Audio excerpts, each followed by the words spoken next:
Bismillahirrahmanirrahim. Assalamualaikum warahmatullahi wabarakatuh.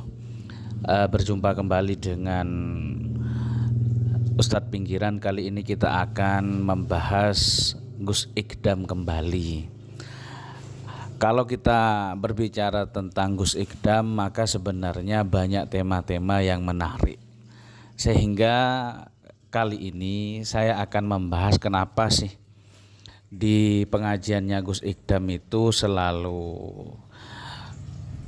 membludak jamaahnya, dan yang hadir itu ingin kembali untuk hadir yang kedua kali, ketiga, bahkan kesekian kalinya.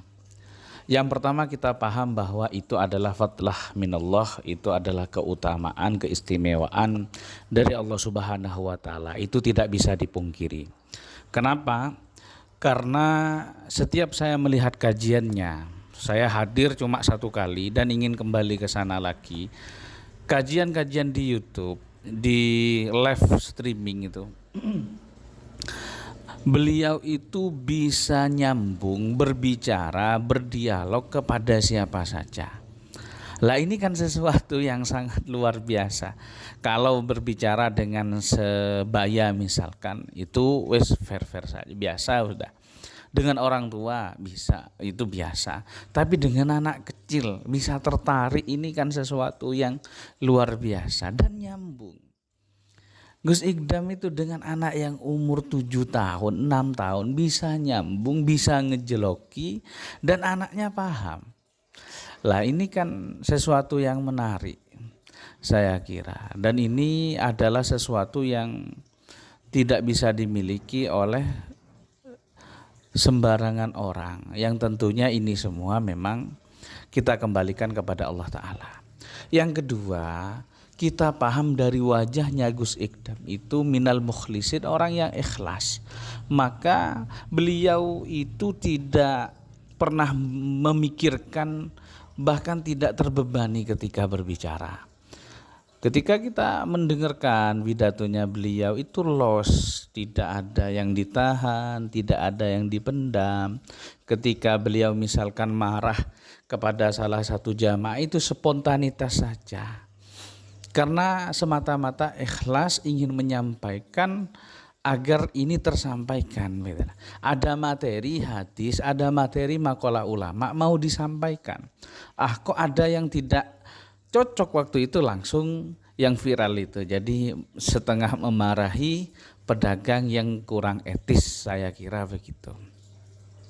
Lah dari ikhlas inilah timbul sesuatu yang luar biasa. Berlian, saya kira. Dengan keikhlasan itu maka tidak ada beban di dalamnya. Ketika sudah tidak ada beban, maka berbicara itu bisa didengarkan dari hati ke hati.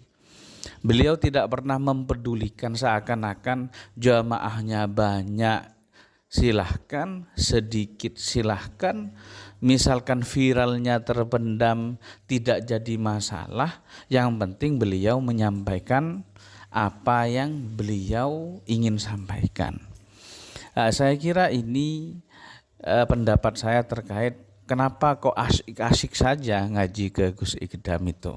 Ya di samping karismatiknya sudah kelihatan, dari ketampanannya, keramahannya, dan lain sebagainya. Jadi selain dari ketampanan beliau, di balik itu pertama beliau itu bisa muktadol hal, bisa berbicara kepada siapa, bahkan ke anak yang belum balik bisa nyambung, bisa ngejeloki begitu ya. Yang kedua dari keikhlasannya. Maka ketika semua sudah disandarkan kepada Allah, maka tidak akan ada beban sedikit pun. Ketika sudah tidak ada beban sedikit pun, semua diaturkan atau dititipkan kepada Allah Ta'ala, maka apa yang disampaikan, apa yang didengar, bahkan apa yang beliau itu ingin sampaikan itu dari Allah Ta'ala. Saya kira begitu ya.